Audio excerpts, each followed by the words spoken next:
ٹھیک ہے، تو یہ بالکل اس میں میرا خیال ہے کہ حیرت کی کوئی بات نہیں ہے کہ یہ اسلحہ جو ہے یہ پاکستانی ملیٹنٹس کے ہاتھ کیسے لگا.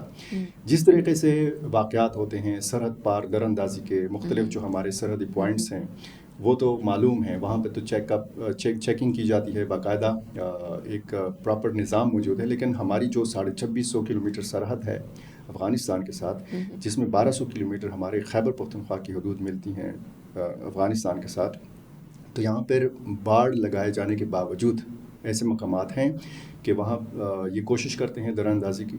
یہ افغانستان سے پاکستان میں داخلے کی کوشش کرتے ہیں، اور اس حوالے سے ریاست پاکستان کا کہنا ہے کہ اس حوالے سے ہم نے شواہد بھی بارہا افغان حکومت کے حوالے کیے ہیں. تو اس میں اسلحہ بلیک مارکیٹ میں فروخت بھی ہوا ہے اور ان کے حوالے بھی کیا گیا ہے. یہ الگ بات ہے کہ افغان سائڈ سے اس کی تردید آتی رہی ہے. اچھا سر، یہ بھی بتائیے کہ یہ چیز، یہ جو اسلحہ ہمارے پاکستان میں سے نکلا، تو یہ نیشنل سیکیورٹی کے لیے کتنا خطرناک ثابت ہوگا؟ ظاہر ہے، دیکھیں، ایک تو جب ہم اپنے گھر کی حفاظت کے لیے ہمارے گھر میں ایک چھوٹی سی پستول ہو اور حملہ آور ہوں یا ڈاکو ہوں، وہ آئیں کلاشنکوفوں کے ساتھ، تو پھر ہم ایک پستول سے ان کلاشنکوفوں کا مقابلہ نہیں کر سکتے. بالکل. ہماری پولیس کے پاس اگر کلاشنکوف ہے، ٹھیک ہے، اور ملیٹنٹس کے پاس اس سے بھی جدید ہتھیار ہیں، تو پھر ظاہر ہے کہ مقابلہ تھوڑا مشکل ہو جاتا ہے. اور یہی ایک صورتحال رہی ہے. ہم تو یہاں پہ بات کرتے ہیں کہ جی پاک فوج ہے، ایف سی ہے، پھر پولیس ہے، قانون نافذ کرنے والے ادارے ہیں، اور ان کے پاس جو دفاعی ساز و سامان ہے، میرا آج بھی یہ خیال ہے کہ وہ ناکافی ہے. اچھا. ایک تو سنجیدگی سے اس معاملے پر بات کی گئی وفاقی سطح کے اوپر بھی اور صوبائی سطح کے اوپر بھی. صوبائی سطح کے اوپر یہ کہ خیبر پختونخوا حکومت نے باقاعدہ ان کو جدید ہتھیار دیے. خیبر پختونخوا پولیس کے جو اس سے پہلے جو سربراہ تھے، غالباً معظم جاں انصاری تھے، ان کی زبانی میں نے پہلی دفعہ یہ سنا تھا کہ یہاں پہ جو کارروائیاں ہو رہی ہیں ان میں امریکی اسلحہ استعمال ہو رہا ہے. اب یہ ہمارے لیے تو بہت حیرت کی بات تھی کہ جی پاکستان کے اندر امریکی اسلحہ کیسے استعمال ہو رہا ہے. ایک تو آپ کو پھر وہ جو ایک سازش کی طرف آپ کا ذہن چلا جاتا ہے کہ جی ایک دنیا کا سپر پاور ہے اور ان کا اسلحہ ملیٹنٹس کے پاس ہے، تو یہ آیا کیسے ہے. بالکل. تو پھر تو بہت جلد پتہ چل گیا کہ کیسے آیا ہے، کس روٹ کے ذریعے آیا ہے. اور ظاہر ہے کہ اس میں افغانستان میں یہ اسلحہ موجود تھا. اور جیسے میں نے آپ کو بتایا نا کہ افغان نیشنل آرمی کو دیا گیا تھا، افغان نیشنل پولیس کو دیا گیا تھا، اور جب تک امریکہ افغانستان کے اندر موجود تھا افغان نیشنل آرمی تھی، جب تک امریکہ افغانستان میں موجود تھا افغان نیشنل پولیس تھی. اور پھر یہ ہوا میں بکھر گئی یہ پولیس اور یہ ان کی فوج جب امریکہ یہاں سے چلا گیا. ان کی اگر حکومت تھی، حامد کرزئی تھے صدر یا اشرف غنی صدر تھے، تو یہ بھی مرہون منت تھا یہ سارا نظام امریکہ کی. امریکہ جیسے ہی یہاں سے گیا وہ ان کا سارا نظام ڈھہ گیا، بیٹھ گیا. اور بہت جلد ہم نے دیکھا کہ ٹیک اوور کیا افغان طالبان نے، ان کو کسی قسم کی مزاحمت نہیں سامنا کرنا پڑا. جب پہلا دور تھا افغان طالبان کا تو یہ پورے افغانستان پر کنٹرول نہیں رکھتے تھے. آج یہ دوسرا دور جو ہے افغان طالبان کا، یہ پورے افغانستان پر کنٹرول کا دعویٰ کرتے ہیں. ٹھیک ہے، اگر یہ دعویٰ ہے تو پھر اس اسلحے کو بھی صحیح طریقے سے سنبھالنا چاہیے تھا. اس حوالے سے جب میڈیا میں رپورٹس آئیں تو ذبیح اللہ مجاہد نے، جو افغان حکومت کے ترجمان ہیں، انہوں نے یہ کہا تھا کہ یہ اسلحہ ہم نے محفوظ رکھا ہوا ہے اور یہ اسلحہ ہم سے اب دوبارہ کوئی لے نہیں سکتا. اگر کوئی اس اسلحہ کے پیچھے اس کو لینے کے لیے افغانستان آئے گا تو اسی اسلحہ کے ذریعے ہم اپنا دفاع کریں گے، یہ ان کا بیان ہے. تو اب ظاہر ہے کہ یہ پاکستان کی قومی سلامتی کے لیے ایک بہت بڑا چیلنج ہے، کیونکہ اگر ہمارے پاس وہ اسلحہ نہیں موجود، اگر براہ راست کبھی امریکہ یہاں پہ نہیں رہا پاکستان کے اندر، اگر امریکی انتظامیہ نے، امریکی قیادت نے کبھی، امریکی فوج نے کبھی بھی ہماری فوج کو اس قسم کے جدید ہتھیار نہیں دیے، تو پھر ظاہر ہے کہ ہمارے پاس تو وہی ہتھیار ہیں نا جو ہمارے پاس ہیں، وہ جس طریقے سے بھی ہم نے حاصل کیے ہیں. اور اس میں ظاہر ہے کہ چھوٹے ہتھیار بھی ہیں، بڑے ہتھیار بھی ہیں، لیکن جو گوریلا وارفیئر میں جو استعمال ہونے والا اسلحہ ہے وہ تو چھوٹا اسلحہ ہوتا ہے نا. ان کے پاس تو میزائل نہیں ہونے چاہیے، ان کے پاس تو راکٹ نہیں ہونے چاہیے، لیکن ان کے پاس ہیں. مطلب یہ اب حیرت کی بات نہیں ہے، میرے لیے تو کم از کم حیرت کی بات نہیں ہے، اور جو لوگ پہلی دفعہ سن رہے ہیں ان کے لیے حیرت کی بات یہ ہونی چاہیے کہ ملیٹنٹس، پاکستانی ملیٹنٹس کے پاس اینٹی کرافٹ میزائلس ہیں، اینٹی ٹینک میزائلس ہیں ان کے پاس. یعنی اتنا جدید ان کے پاس اسلحہ ہے. تو آپ مجھے یہ بتائیے کہ جب اتنا جدید بھاری ہتھیار ان کے پاس ہوں تو ایک پولیس چوکی میں بیٹا پولیس اہلکار وہ کیسے ایک کلاشنکوف سے ایک رائفل سے ایک پرانی رائفل سے ان کا مقابلہ کر پائے گا؟ یا کسی علاقے میں امن لشکر کے لوگ اپنی پسٹلز کے ذریعے یا اپنی بندوقوں کے ذریعے کیسے مقابلہ کر پائیں گے؟ تو یہ ایک ایسا پوائنٹ ہے کہ جس پر امریکہ اور پاکستان مل کر ایک حکمت عملی تیار کر سکتے ہیں. اچھا. کہ یہ اسلحہ اگر افغانستان کے اندر ہے تو پھر اس کا استعمال روکا جائے پاکستان کے اندر. جیسے پاکستان کہتا ہے نا کہ پاکستانی ملیٹنٹس افغانستان کے اندر موجود ہیں تو ان کو روکا جائے. ریسنٹلی جو گئے تھے خطاب کیا محمد صادق خان نے جو خصوصی نمائندہ ہیں برائے افغانستان پاکستان, انہوں نے اسلام آباد میں ایک سیکیورٹی سیمینار سے خطاب کیا اور انہوں نے کہا کہ ہم نہیں چاہتے کہ آپ پاکستانی ملیٹنٹس کو وہاں پہ ماریں. افغان طالبان کو کہا ہم نہیں چاہتے کہ آپ پاکستانی ملیٹنٹس کو گرفتار کریں, ہم نہیں چاہتے کہ آپ پاکستانی ملیٹنٹس کو گرفتار کر کے پاکستان کے حوالے کریں. ہم صرف افغان طالبان سے یہ چاہتے ہیں کہ آپ ان کو روکیں کہ وہ پاکستان کے اندر حملے نہ کریں, کیونکہ پاکستان میں آلریڈی ایک نظام موجود ہے, یہ ایک مسلمان کنٹری ہے, یہاں پہ کوئی غیر ملکی فوجی موجود نہیں ہے. ایک تو جواز یہ تھا نا 20 سالہ جو ان کی لڑائی تھی کہ وہاں پہ غیر ملکی فوج ہے, وہاں پہ امریکی فوج ہے, وہاں پہ نیٹو فورسز ہیں, تو ایک جواز ان کے پاس تھا.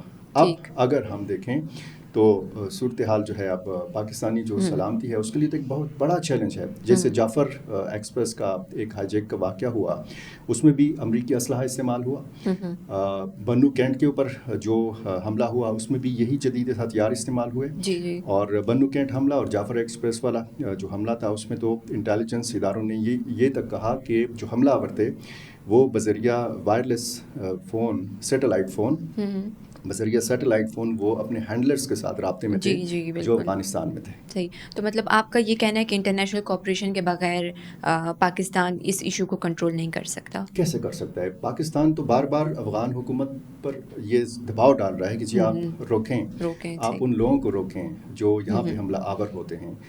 پاکستان نے تو ہمیشہ بات چیت کے ذریعے مسئلہ حل کرنے کی کوشش کی ہے. پاکستان نے تو ڈیمانڈ کی ہے, پاکستان کے پاس آپشنز ہیں, پاکستان نے وہ آپشنز استعمال بھی کیے ہیں, پاکستان نے فضائی کارروائیاں کی ہیں افغانستان کے اندر.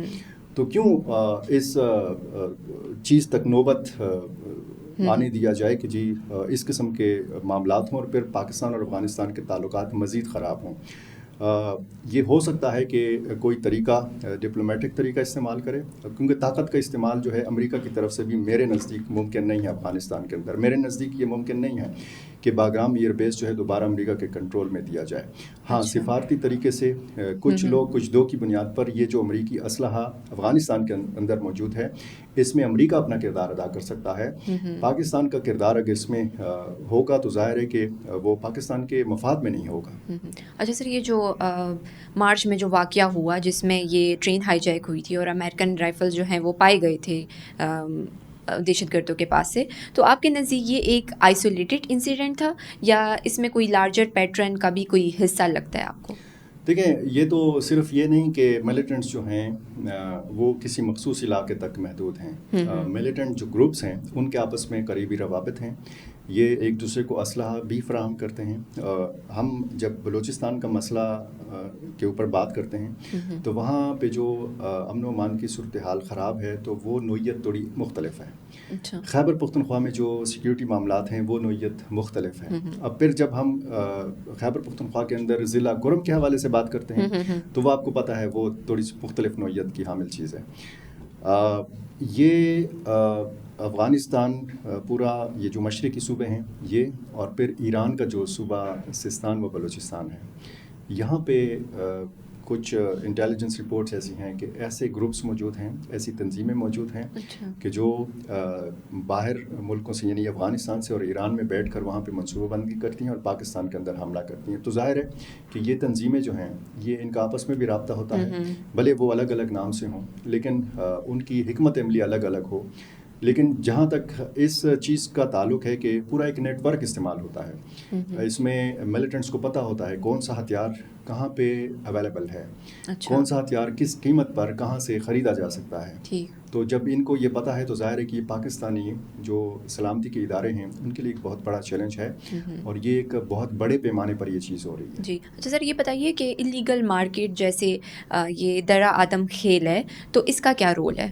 دیکھیں, درآدم خیل میں انتہائی اچھے ماہرین موجود ہیں جو چھوٹے ہتھیار بنا سکتے ہیں, وہ ماہرین موجود ہیں. یہاں پہ چھوٹے چھوٹے کارخانے ہیں, ان کو ریگولیٹ کرنے کی ضرورت تھی. یہ اسلحہ جو ہے, اب ظاہر ہے کہ ایک پسٹل ہے, ایک رائفل ہے, بندوق ہے, ضروری تو نہیں ہے کہ ہر اسلحہ جو ہے وہ دہشت گردی میں استعمال ہو. اس میں شکار کے مقاصد کے لیے جو بنائے جانے والے ہتھیار ہیں یہ درآدم خیل میں بنتے ہیں. اس کا انٹرنیشنلی بڑا اعتراف کیا جاتا ہے.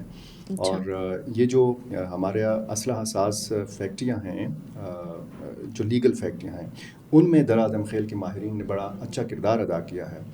تو اس چیز کو روکنے کے لیے, اب جیسے اس اسلحے کا غلط استعمال روکنے کے لیے ریگولیٹ کرنے کی ضرورت تھی. یہ جو اسلحہ ساز ہیں, درآدم خیل کے جو ماہرین ہیں, ان کو اعتماد میں لینے کی ضرورت ہے. اسلحے کی غیر قانونی جو نقل و حرکت ہے, جو نقل و حمل ہے, اس پر کڑا چیک رکھنے کی ضرورت ہے.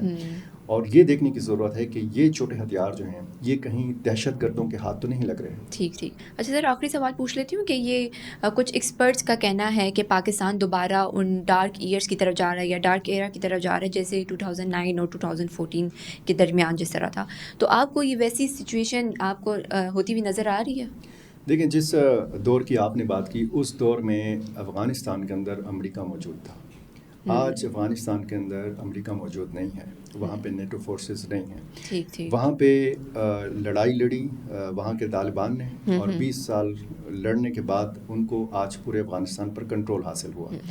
تو اس چیز سے انہوں نے حوصلہ پایا. کنہوں نے حوصلہ پایا؟ پاکستانی ملیٹنٹس نے. ان کا خیال ہے کہ جس طرح پورے افغانستان پر کنٹرول کیا جا سکتا ہے, اس طرح ہم پاکستان کے کسی مخصوص علاقے پر کنٹرول حاصل کر سکتے ہیں. جیسے خیبر پختونخوا, بلوچستان کے کچھ حصے, یا وہ قبائلی ضلع جو آج خیبر پختونخوا کا حصہ ہیں, ماضی میں جن کو فاٹا کہا جاتا تھا. تو ان کو یہ حوصلہ ملا, انہوں نے حکمت عملی بھی تبدیل کر لی. اچھا. آپ کو پتہ ہے ایک دور میں مذاکرات ہوئے تھے افغان طالبان کے ذریعے, پاکستانی طالبان کے ساتھ مذاکرات ہوئے تھے. اس میں بیچ میں سیز فائر ہوا تھا, وہ سیز فائر پھر بہت جلد ٹوٹا, اور پھر اس کے بعد ہم دہشت گردی کی یہ دوسری لہر جو دیکھ رہے ہیں, یہ مسلسل ہم دیکھ رہے ہیں. بالکل. تو میرا نہیں خیال, کیونکہ ایک زمانہ وہ تھا کہ جب خواتین اپنے زیور تک دے دیتی تھیں ملیٹنٹ گروپس کو, ان کو چندہ ملتا تھا. یہ باقاعدہ مساجد میں آتے تھے, ہر نماز کے بعد ایک بندہ اٹھ کے کھڑا ہو جاتا تھا, اپیل کرتا تھا چندے کی, اور ہزاروں لاکھوں روپے یہ چندہ ایک ایک علاقے سے وصول کرتے تھے. آج عام لوگوں کی جو رائے ہے یہ ان کے خلاف ہے. امن لشکر بن رہے ہیں, امن پاسون ہو رہے ہیں, امن مارچ ہو رہے ہیں, لوگ ہزاروں لاکھوں کی تعداد میں نکل رہے ہیں اور وہ امن کا مطالبہ کرتے ہیں, کیونکہ ان کو پتہ ہے کہ اگر امن ہوگا تو ان کا کاروبار ہوگا, امن ہوگا تو ان کے بچوں کا مستقبل ہوگا. تو یہ فرق ہے. مجھے نہیں لگتا کہ جو سوال میں جو اپنے الفاظ استعمال کیے ہیں, مجھے وہ نہیں لگتا, مجھے کوئی اندھیرا نہیں نظر آتا. اچھا ٹھیک ہے, شکریہ آپ کا بہت بہت اپنی قیمتی رائے ہمیں دینے کے لیے. یہیں پہ ہماری پوڈ کاسٹ کا اختتام ہوتا ہے. اپنی رائے کا کامنٹ سیکشن پہ اظہار ضرور کیجیے. یہیں پہ مجھے اجازت دیجیے. شکریہ.